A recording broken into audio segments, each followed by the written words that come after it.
Chinnaiah coffee. Chinnaiah కాదు, చిన్నోడు. నేను మీ అక్క కొడుకును. నువ్వెందుకు ఏడుస్తున్నావమ్మా? చిన్నోడా, పెద్దయ్య గురించి అలా మాట్లాడకయ్యా. పెద్ద మనిషా, డబ్బుంటే గుడి కట్టాలి, బడి కట్టాలి. వెళ్ళిన చోటల్లా కనిపించిన దానికల్లా బిడ్డలు నెచ్చుకుంటూ పోరు. ప్రతి ఊళ్ళో చెట్లు నాటించడానికి వాడేమన్నా ఆశో కూడా. గుప్పెడంత ఉల్లిని కోస్తేనే కన్నీళ్ళు వస్తాయి. బారెడంత నా తల్లి మనస్సు కోసాడు. వాడి కన్నీళ్లు కాదు, రక్తం రావాలి, వచ్చేలా చేస్తా. మనల్ని ఇంతగా మోసం చేసిన వాడికి ఆస్తి 3 పిల్లలు. నీకు మాత్రం పేదరికం ఒక్కడే. వద్దు చిన్నయ్య, వద్దు చిన్నయ్య.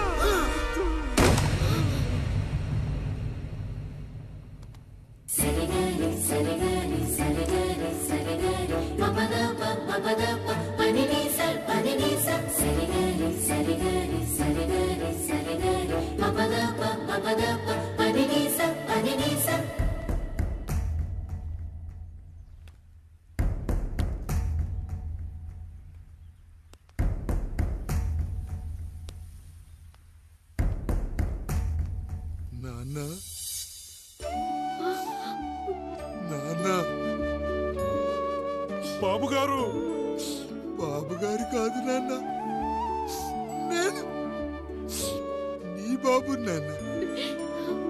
మీరు మా పెద్దయ్య బిడ్డ కదయ్యా. కష్టపడి రైతు దుక్కి దున్ని కోత కోస్తే విత్తనాల ఫ్యాక్టరీ వాడొచ్చి ఈ పంట నాది అంటే ఒప్పుకుంటావా నాన్న? ఈ భూమి నీది, ఈ పంట నీది. నేను నీ బిడ్డను నాన్న, నీ బిడ్డను. కానీ ఆ రూపం, ఈ ముఖం ఒక్కడే వాడిది నాన్న. కింద బాడీ చూడు, ఇద్దరు ఒకేలా లేవు. నేను నీ బిడ్డను నాన్న. బాబు, నాన్న, బాబు, నాన్న, ఒక్కసారి నన్ను ఎత్తుకో నాన్న.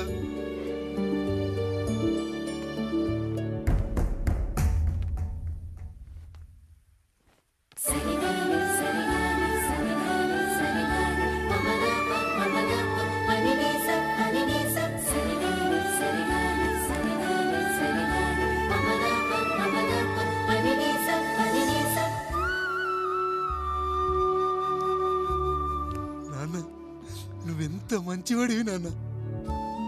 ఒకడు వాడిన టూత్ బ్రష్ నే ఎవ్వడూ చేత్తో పట్టుకోడు. అలాంటిది నువ్వు నోట్లో పెట్టుకుని తిరుగుతున్నావు. అమ్మ ఎంత అదృష్టవంతురాలు నాన్న, ఎంత అదృష్టవంతురాలు. చాలు బాబు, ఇది చాలు. చాలదు నాన్న, ఆ రాయుడు లెక్కేంటో తేలుస్తా. మన కుటుంబాన్ని ఇంత క్షోభ పెట్టిన ఆ రాయుడిని వదలనానా, వదలా. వాడంతేదో చూస్తా.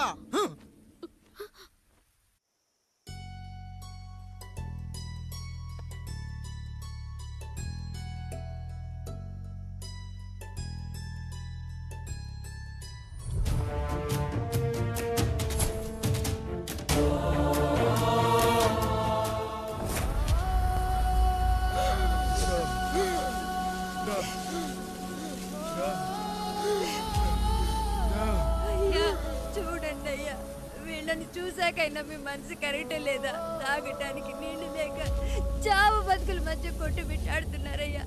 పచ్చగా ఉండే ఈ ప్రాంతానికి ఏం దిష్టి తగిలిందో ఏమో. భూమిలోనే కాదు, మా కళ్ళల్లో కూడా నీరు ఇంకిపోయేలా చేశాడా దేవుడు. ఈకంతా మీ చేతుల్లోనే ఉందయ్యా. చూడమ్మా, వర్షాలు లేక కరువుతో రాష్ట్రం కష్టాన్ని కూడా అరువు తెచ్చుకుని బతుకుతుంది. నా కాళ్ళ మీద పడితే ఏమీ రాదు, పైనుండి వర్షం పడాలి. అయ్యా మినిస్టర్ గారు, మీరైనా ఏదో ఒకటి చెయ్యండి అయ్యా. నేనేం చేయనమ్మా, ఇక దేవుడే మిమ్మల్ని కాపాడాలి. ఎవడొస్తాడో మిమ్మల్ని కాపాడడానికి. ఎన్నాళ్ళు అడుగుతారా ఎవడొస్తాడు, ఎప్పుడొస్తాడు, ఎక్కడి నుంచి వస్తాడు అని? పేదవాడికి కష్టం వచ్చినప్పుడల్లా ఇదే మాట. 70 ఏళ్లుగా హీరో రావాల్సి వచ్చినప్పుడల్లా ఇదే మాట. ఇంకా ఎన్నెళ్ళు అడుగుతారా? ఎవడొస్తాడే మిమ్మల్ని కాపాడడానికని మీరు మమ్మల్ని అడగటం, వస్తాడ్రా అని మేము మీకు చెప్పడం. అయినా సరే మళ్ళీ మీకోసం ఇంకోసారి చెప్తున్నాను, వస్తాడు. ఆకాశాన్ని చింపుకుంటూ వస్తాడు, నేలను పగలగొట్టుకుంటూ వస్తాడు. ఎవడు? దేవుడు. దేవుడా? రాయికి వరమిచ్చిన రాముడి దేవుడైతే, ద్రౌపదికి చీరిచ్చిన కృష్ణుడి దేవుడైతే, ఈ ఊరికి పాపారాయుడు పాపారాయుడు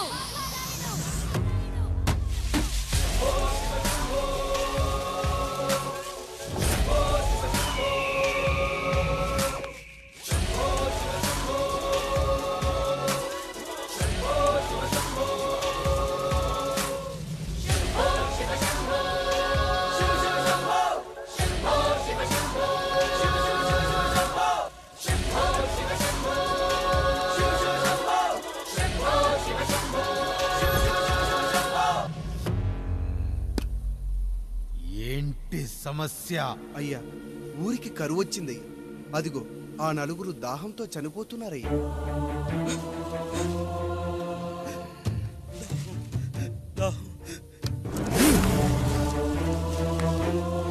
పాపారాయుడు తీర్పు ప్రకటిస్తున్నాడు. ఈ గ్రామం ఇంతకు ముందెప్పుడు ఎదురవ్వని సమస్య.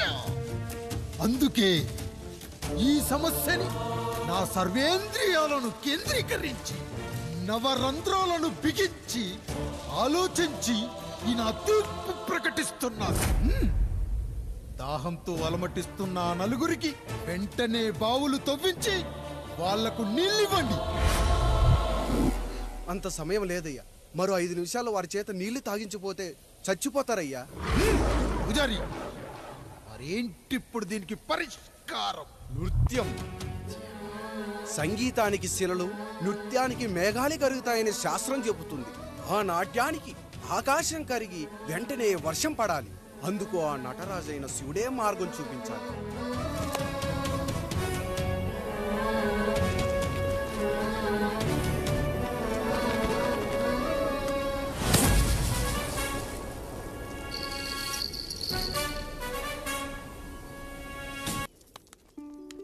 అయ్యా, దేవుడిచ్చిన ప్రసాదం అనుకుని నలుగురిని కన్నాను.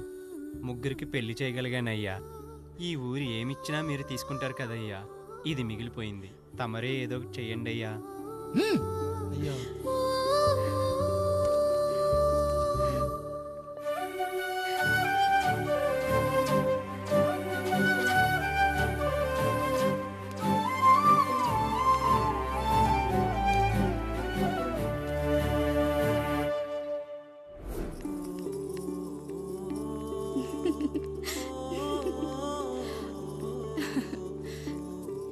ఈ ఇల్లు, ఆస్తి, ఇంత గొప్ప భర్త, పిల్లలు, చాలా ఆనందంగా ఉందండి.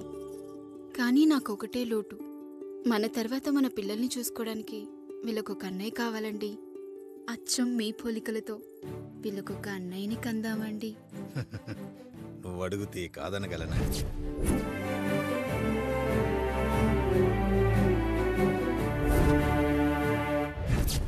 నానా, రాయుడెక్కడా? ఇప్పుడే వస్తున్నాను నాన్న.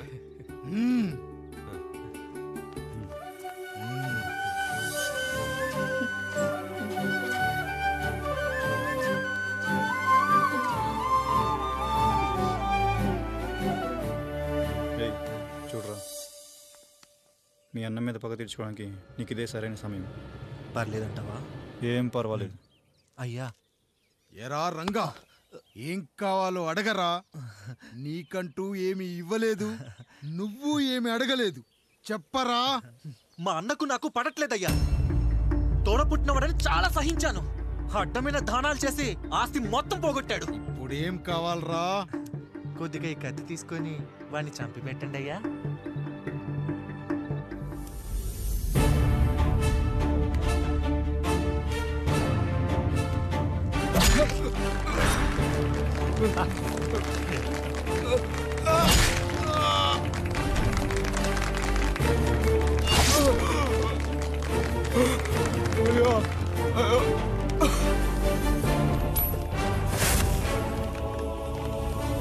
నాయుడు, అన్యాయంగా మా నాన్నని చంపేశావు. గుర్తుంచుకో, ఈ నాయుడి కొడుకు నీ కుటుంబం పాలిట సైనికుడిగా మారబోతున్నాడు. నిన్ను, నీ కొడుకుని, ఆడికి పుట్టబోయే కొడుకుని అందరినీ లేపేస్తా.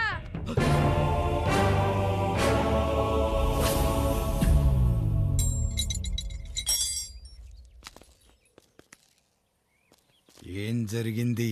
మీరు హత్య చేసినట్టు ఇప్పుడే సమాచారం అందింది. తగిన సాక్ష్యాధారాలు పరిశీలించిన పిమ్మట మీకు యావజ్జీవ కారాగార శిక్ష, 2000 రూపాయల జరిమానా విధిస్తూ అరెస్ట్ చేస్తున్నాను. అయ్యగారు నా కోసం చేసిన త్యాగాన్ని హత్య అంటుందా మీ చట్టం? ఇదెక్కడ న్యాయం? మనిషికి ఇచ్చిన మాట నిలబెట్టుకుంటే అరెస్ట్ చేస్తారా? ఏ దేశంలో ఉంది చట్టం? నన్ను ఏం చేయమంటారు రాయుడు గారు? 9వ తరగతి చదివి ఊర్లో గాలికి తిరుగుతున్నా నన్ను మీ మనిషి ఒకడు పోలీస్ స్టేషన్లో ఉండాలని నన్ను ఎస్ఐన్ చేశారు. సాటి మనిషిని స్వేచ్ఛగా హత్య చేసుకోవాలని దౌర్భాగ్య స్థితిలో బతుకుతున్నాం మనం. మీరు చేసిన ఈ గొప్ప పనిని అర్థం చేసుకునే సంస్కారం, విజ్ఞత, విజ్ఞానం మాకు లేవు సార్, మాకు లేవు.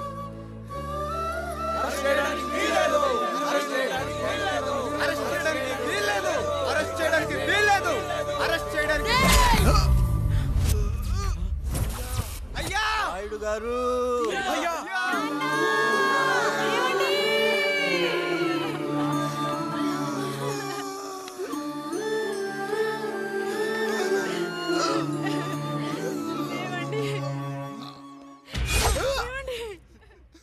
నొప్పిగా ఉందిరా.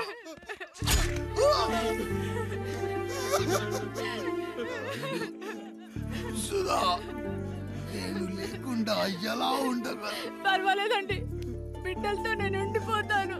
అయ్యో, ఈ పాడు సమాజం నిన్ను మనశ్శాంతిగా బతకనివ్వదు. ఇంతమంది పిల్లల్ని చూసుకుంటూ భర్త లేకుండా ఎలా బతకగలం?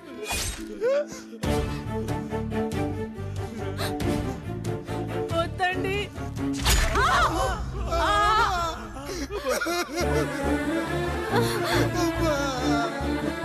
రాయుడు, బిడ్డలు జాగ్రత్త. ఈ రోజు నుంచి వీళ్ళంతా నీ తమ్ముళ్ళు చెల్లెళ్ళు కాదు, నీ బిడ్డలు.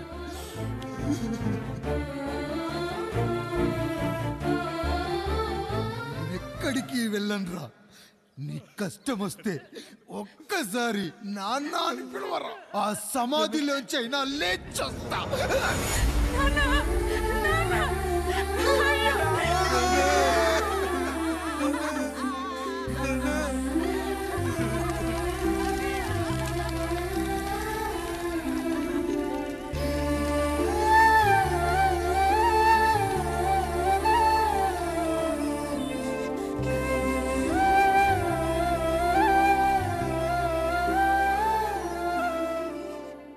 ఇందు మూలంగా 50 మందికి తెలియజేయనిదేమనగా, ఊరికి కొత్తగా వచ్చిన యాండ్రాయిడ్ తన తండ్రి పెదరాయుడు అని ఆస్తిలో వాటా పంచమని రచ్చబండిని ఆశ్రయించడం వలన గ్రామ పెద్దలందరూ రేపు 11 గంటలకు రాయుడు గారింటికి రావాల్సిందిగా కోరుచున్నాము.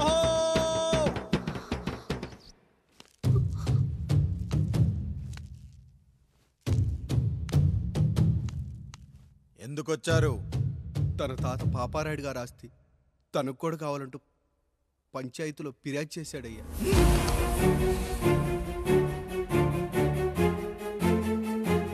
మస్తా గారు, ఆ దస్తావేజులు ఇవ్వండి. అయ్యా, మరి మా సంగతి ఏంటి? అడగరేంటి? అవునన్నయ్య, ఈరోజు మీ పన్మేష్ కొడుకొచ్చాడు, రేపు ఆ పాలదం కూతురు వస్తుంది. ఇలా వచ్చినోళ్ళంతా మీ సంతానమే అని తెలిసాక అదిగో ఆ కాముడు చెప్పినట్టు మా ఆయన వాటా కిందో బాత్రూము, నాకో సబ్బు బిల్ల, నా పుట్టబోయే బిడ్డకు ఒక బొట్టు బిల్ల, ఇదే మిగులుతుంది. అయినా ఊరి జనాభా కన్నా అన్నయ్య పిల్లల సంఖ్య ఎక్కువైపోతుంది. వాళ్ళందరూ ఇంటి మీదకి వచ్చే లోపు మా ఆస్తి మాకు ఇచ్చేస్తే మా బతుకులు మేము బతికేస్తాంగా. అవునన్నయ్య, మా ఆస్తి మాకు కావాలంతే. ఎవరిని పట్టుకుని ఏం మాట్లాడుతున్నారయ్యా? ఉన్నప్పటి నుంచి ఆయన మిమ్మల్ని సాగుతూ ఉన్నారు. ఈరోజు పెరిగి పండయ్యాక మా దారి మేము చూసుకుంటాం అనడం న్యాయం కాదయ్యా, న్యాయం కాదు. ఏ ఆయన నీకో కొడుకునిచ్చాడా? వాడి పేరేంటి? ఐఫోనా? ఎరా, ఆస్తి కావాలా? 4 బ్రష్లతో తోముకుంటే ఎక్కడ విడిపోతామో అని నా బ్రష్, టూత్ పేస్ట్ నీకు త్యాగం చేసినప్పుడు అప్పుడు అడగాల్సిందిరా, అన్నయ్య ఆస్తి కావాలి అని. ఎరా, నేను వాడిపారేసిన లంగోటాలు మార్చి మార్చి చొక్కాలు చేతిగుడ్డలుగా వాడారే, అప్పుడు అడగాల్సిందిరా, అన్నయ్య ఆస్తి పంచు అని. నువ్వు 6 నెలల పసిగందుగా ఉన్నప్పుడు పాల కోసం ఏడుస్తుంటే నిన్ను తీసుకెళ్లి పసుల దొట్లో కట్టేశానే, అప్పుడు అడగాల్సిందిరా, అన్నయ్య నాకు ఆస్తి కావాలి అని.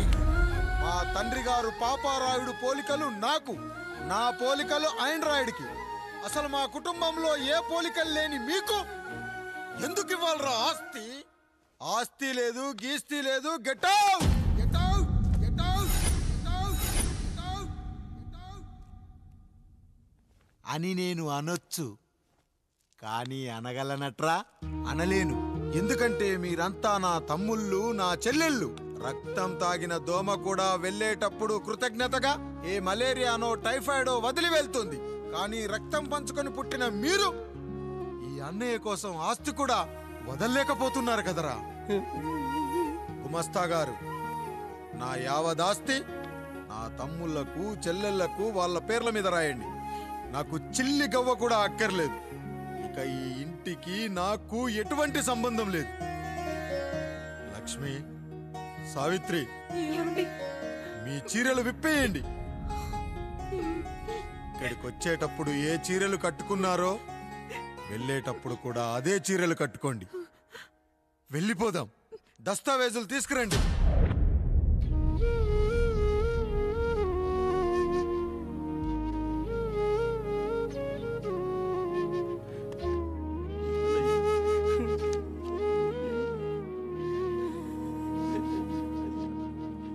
ఇక ఈ ఇంట్లో నా పేరు వినపడితే నా తమ్ముళ్ళు, చెల్లెళ్ళు బాధపడతారయ్యా.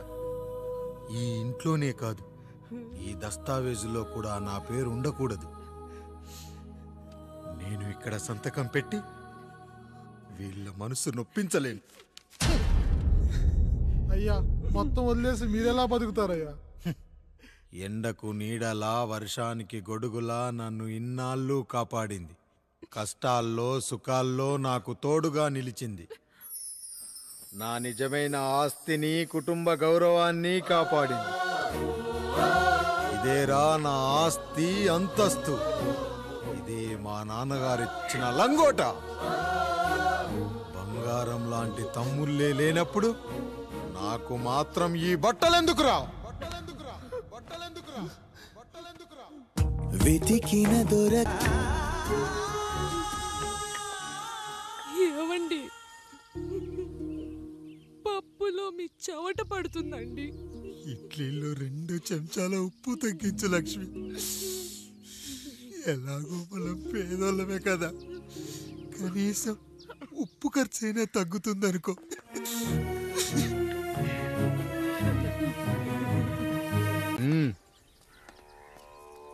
నమస్కారం అయ్యా. అయ్యా, మన ఈరిగాడికి సంవత్సరం క్రితం పెళ్ళయిందయ్యా. మొన్నటిదాకా తాడు బంగారంలో ఉన్న వాళ్ళ జీవితం ఇప్పుడు తాడు ఫ్యాన్లో మారిందయ్యా. తన భర్తకి తల్లిదండ్రులు ఎక్కువయ్యారయ్యా. కట్టుకున్న భార్యకి చీర కొనడం కంటే అమ్మా నాన్నలకు మాత్రం మందులు కొనటమే తన సంతోషం. పొద్దున లేచిన దగ్గర నుంచి తల్లిదండ్రుల పనులు, పెళ్ళ ముద్దు ముచ్చట తీర్చట్లేదని తల్లిదండ్రులను వృద్ధాశ్రమంలో చేరిస్తే తను తన భర్త సంతోషంగా ఉంటామని వీరిగాడి భార్య సావిత్రి రచ్చబండి ఫిర్యాదు చేసిందయ్యా. చూడమ్మా, ప్రతి స్త్రీ జీవితం 3 ఆకులతో ముడిపడి ఉంటుంది. పెళ్లిల్లో మావిడాకులు, శోభనం గదిలో తమలపాకులు, ఆ తర్వాత భర్తతో విడాకులు. మావిడాకులు గుమ్మానికి కట్టొచ్చు, తమలపాకులతో కిల్లీలు కట్టొచ్చు, కానీ విడాకులతో కాపురాలను కట్టలేమమ్మా, కట్టలేం. నన్నేం చేయమంటారు? నాకంటూ కోరికలుండవా? భర్తతో సరదాగా ఒక్కదాన్నే గొడవ పడాలని, ఆయన కష్టపడి అలిసొస్తే పక్కింటి వాళ్ళ కబుర్లన్నీ చెప్పాలని, వచ్చిన జీతం మొత్తం చేతికిచ్చాక నేనే 10ో 12కో చేతిలో పెడితే ఆయన కళ్ళల్లో ఆనందం చూడాలని నాకనిపించదా? ఎంతసేపు అమ్మా నాన్న అంటూ వాళ్ళ కొంగు పట్టుకుని తిరగడమే తప్ప నా పైట పట్టుకుని తిరిగిందే లేదు. నాకు విడాకులొద్దు, నా భర్త నాకు కావాలి. ఎరా, నీ భార్య చెప్పింది విన్నావుగా, ఏమంటావు? అయ్యా, మీరు నా వైపు కూడా ఆలోచించండి అయ్యా. 9 నెలలు నా తల్లి కష్టపడి కనీ పెంచితే 20 ఏళ్ళు నా తండ్రి నన్ను పోషించాడు. నిన్నగాక మొన్న వచ్చింది. ఇది మమ్మల్ని విడదీయాలంటే ఎలాగయ్యా? నాకు నా పిల్లం కంటే నా తల్లిదండ్రులు ఎక్కువయ్యా. మరి పెళ్ళెందుకు చేసుకున్నావురా? అక్కుల్లో పనికెళ్తుంటే అక్కడ మెస్ భోజనం పడట్లేదయ్యా. ఇల్లామంటే పని మనిషి అనుకుంటున్నావారా? అసలేమనుకుంటున్నావురా? ఆడదంటే నీకంటే చిన్నదవుతే చెల్లవుతుంది, పెద్దదైతే అక్క అవుతుంది, పెళ్లి చేసుకుంటే భార్య అవుతుంది, ఆ తరువాత తల్లి అవుతుంది. మగాడేముందిరా, ఆఫ్టర్ ఆల్ తండ్రి అవగలడు. మగాడు పురుషుడు అని పలకాలంటే పెద్ద కష్టమేమీ లేదు.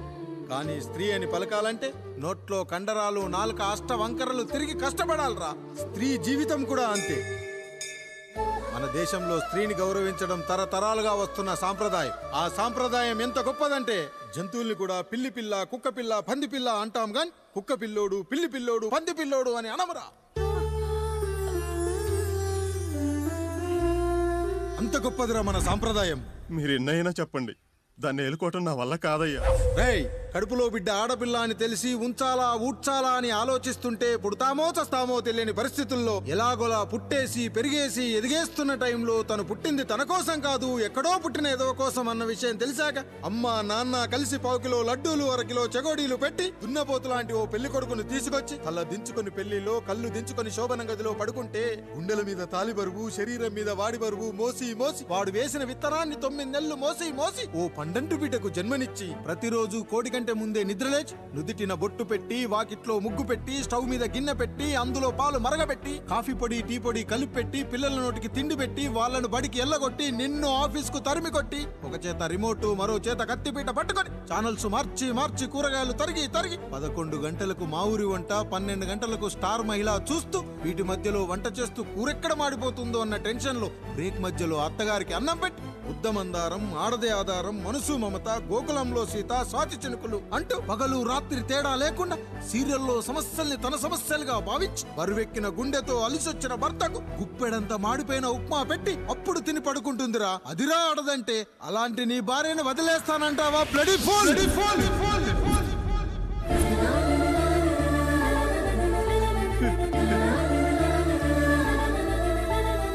గుక్కలో ఆడదాని గురించి చెప్పాలంటే నాకు 3 నిమిషాలు పట్టిందిరా.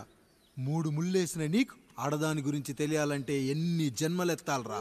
అయ్యా అయ్యా, నా తప్పు నేను తెలుసుకున్నానయ్యా. నా తల్లిదండ్రులు నేను వదిలేస్తానయ్యా. నా పిల్లల్ని నాకు ఇప్పించున్నాయ్యా.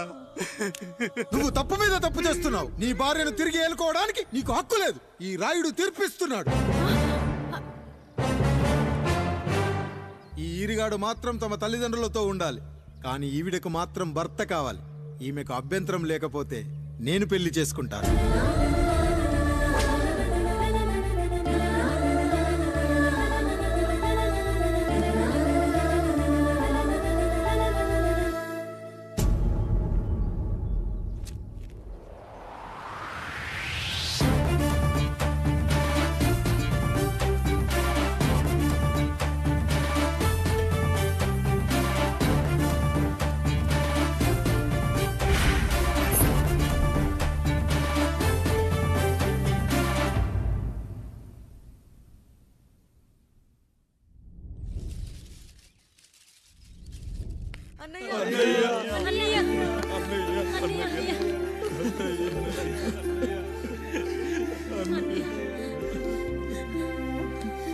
రాత్రి చాలా భయం వేసిందనయ్యా. ఇప్పుడు మమ్మల్ని వదిలి వెళ్ళకన్నయ్యా. రాత్రే కదరా మనం అందరం కలిసి పడుకున్నాం. ఎప్పుడో రాత్రి చూసామన్నయ్యా. నిన్ను చూడకుండా 1 అరగంట కూడా ఉండలేకపోతున్నా. నిన్ను చూసి చాలా రోజులైనట్టుంది అన్నయ్య. రాత్రంతా ఎక్కడికి వెళ్ళావన్నయ్యా? అసలు ఎక్కడికి వెళ్ళారండి? ఇంట్లో దోమలు కుడుతున్నాయని అలా పక్కనే ఉన్న గడ్డివాం దగ్గర పడుకున్నా. మన రత్తాలు వాళ్ళ ఆయన ఊళ్ళో లేడంది. సరే అని తను తోడుగా తీసుకెళ్ళా.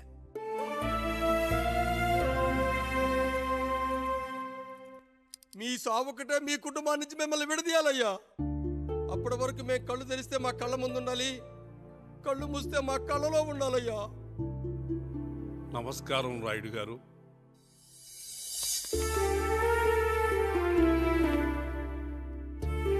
నమస్తే.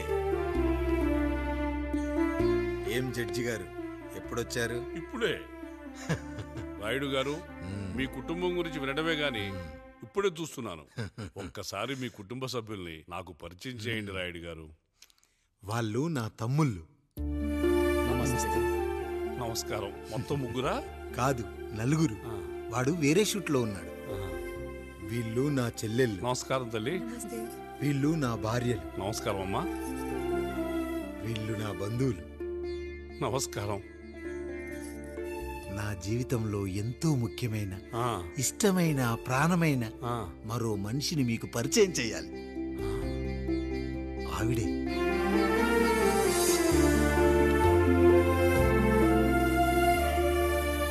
నమస్తే తల్లి. ఆవిడ మా పని మనిషి. తను వాళ్ళ అమ్మాయి, నాకు కూతురు లాంటిదే.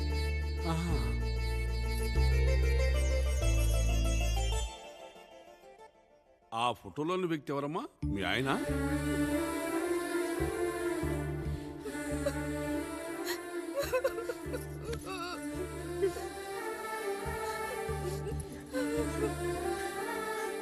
చనిపోయారా? అయ్యో లేదండి, ఎక్కడ పడితే అక్కడ ఏది పడితే అది వాగుతున్నాడని పోలీసులు నగర బహిష్కరణ చేశారండి. మళ్ళా ఎప్పుడొస్తాడు? నెక్స్ట్ సీన్కి వచ్చేస్తాడండి. ఈ అనుబంధాలు ఆప్యాయతలు చూసిన తర్వాత నాకు ఒక కోరిక కలుగుతుంది రాయుడు గారు. మీరు కాదనరనే ధైర్యంతో అడుగుతున్నాను. అడగండి. నాకు ఒక్కతే కూతురు. ఆమెను మీ కుటుంబంలో సభ్యురాలుగా చేసుకుంటారని. తప్పకుండా. నా భార్యలకు అభ్యంతరం లేకపోతే తనను నేను పెళ్లి చేసుకుంటా.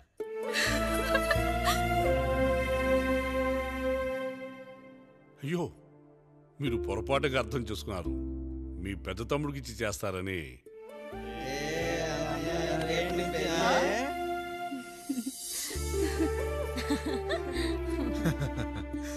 తప్పకుండా తప్పకుండా ఒక మంచి రోజు చూసుకొని మీ ఇంటికి అమ్మాయిని చూసుకోవడానికి వస్తాం. ధన్యుణ్ణి రాయుడు గారు, ధన్యుణ్ణి. రండి రండి రాయుడు గారు. మీలాంటి పెద్దలు మా ఇంటికి వచ్చి మా అమ్మాయిని మీ కోడలుగా చేసుకోవటం. ఇంకా రాయుడు గారు ఏంటి బావగారు?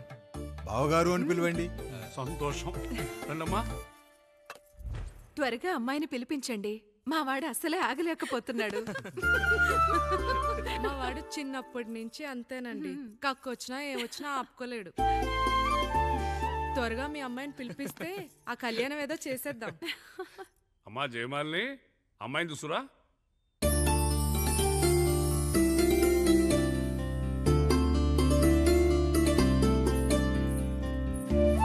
కూర్చోమ్మా. నువ్వు కూడా అబ్బాయిని చూడమ్మా.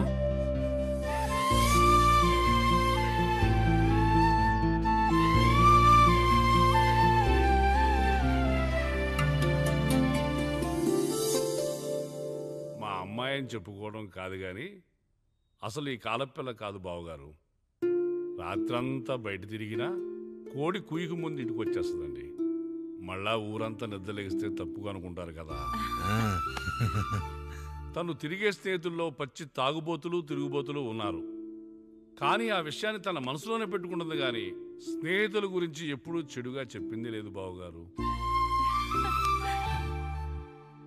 దీని చిన్నప్పుడే నా భార్య కారు డ్రైవర్తో కలిసి పక్క సందులోనే కూరగాయల మార్కెట్కి వెళ్ళి తప్పిపోయారు. అప్పటి నుంచి ఎంత వెతికించినా మా డ్రైవరు కనపడలేదు, నా భార్య దొరకలేదు.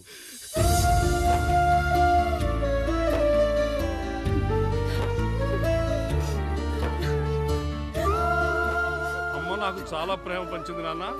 అది ఊరంతా పంచుతానంటుంది నా బిడ్డ. నేను కాదనలేదు. అలాంటి నా కూతురు ఇవాళ మీ కోడలవటం నిజంగా నా అదృష్టం బావగారు. ఈ రోజు నుంచి మీ అమ్మాయి మా ఇంటి బిడ్డ. అమ్మాయి నచ్చిందా బాబు? నచ్చిందా?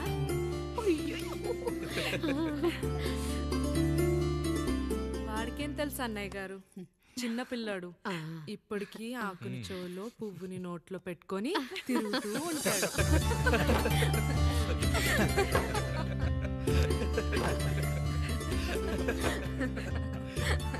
ఇకంత శుభం అన్నమాట. ఇక తాంబూలవి మార్చుకుందాం. ఒక నిమిషం ఆగి, నేను చెప్పేది ఒకసారి నా మాట ఒక్క క్షణం కూడా ఉండను. ప్లీజ్. అమ్మా శారదా, పెద్దవాళ్ళు వచ్చారమ్మా, మనల్ని చూస్తున్నారు. అమ్మాయికి పెళ్లి చూపులమ్మా. ఈ టైంలో నువ్వు ఇలా అలర్ట్ చేస్తే దాని జీవితం నాశనం అవుతుంది తల్లి. లోపలికి వెళ్ళు, తాతో మాట్లాడదాం. ఇక్కడ మీ కోడలు కాపురం కాలిపోతుంటే మీరు ఆ మంటల్లో మీ కూతురు పెళ్లికి కాఫీలు పెట్టిస్తున్నారా? ఈ ఇంట్లో నేను ఇంకొక క్షణం కూడా ఉండను. ఒక్క నిమిషం తల్లి, అసలేం జరిగిందో నాకు చెప్పమ్మా. ఈయన మంచోడని 6 నెలల క్రితం నాకు పెళ్లి చేశారు.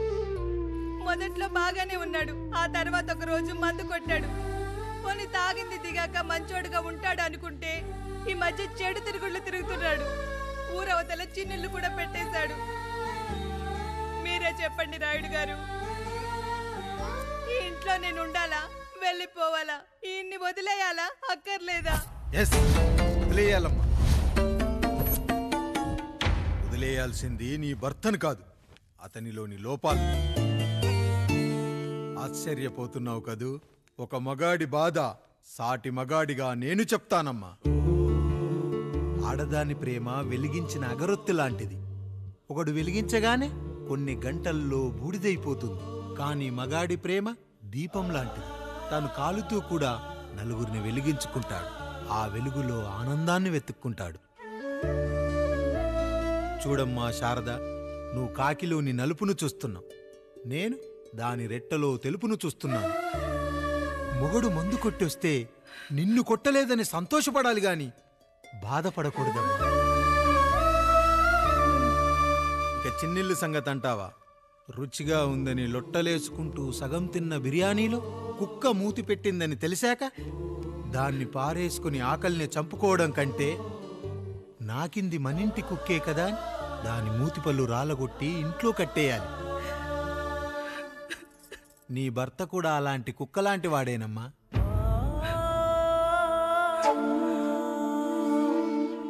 ఆడదానికి వయసొచ్చాక 3 ముళ్ళేసుకొని 90 ఏళ్ల జీవితం గురించి కలలు కంటుంది. అదే మగాడు 3 ముక్కలాడి 90 ml మందేయాలని కలలు కంటాడు. హౌస్లోనికి హౌస్ కీపింగ్కి తేడా తెలియని అమాయకపు జాతమ్మా మా మగజాతి. పండగ పూట తినే పాయసం రుచి గురించి మీకు తెలిసి ఉండొచ్చు. కానీ గర్లం కంటే చేదుగా ఉన్న బ్రాందీని కక్కలేక మింగలేక తాగే ఆ బాధ ఒక్క మగాళ్లకు మాత్రమే తెలుస్తుంది. కష్టాల్లో ఓదార్చిన మందును సుఖాల్లో మర్చిపోకూడదని తాగడమే కాని మాకు మాత్రం తాగాలని ఆశుంటుందా తల్లి?